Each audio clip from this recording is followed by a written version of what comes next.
There's no such thing as work-life balance. None! Learn to be super successful. Subscribe to my channel, meathead. Because the errors, the fear that we think we have are all between our ears, and they're all based on how we were raised. When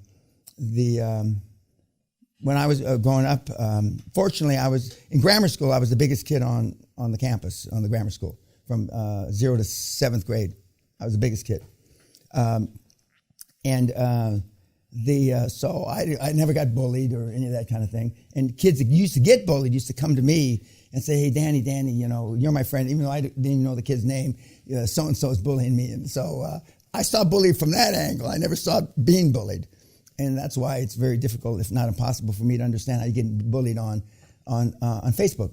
Don't you just either close Facebook down or delete them or whatever you call them, unlike them or whatever the fuck, block them or whatever you can do.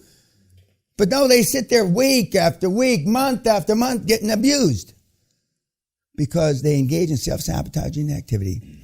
I don't know anybody that ever committed suicide, and I don't know this for a medical fact, committed suicide because of Facebook that didn't have a low self-esteem. I'd bet all the money I have that every single suicide that has come through Facebook and bullying had a low self-esteem. Now, I'm not saying they should be dead, but I mean, high self-esteem guy, I'd either go down there and break his jaw with a bat or just unhook him.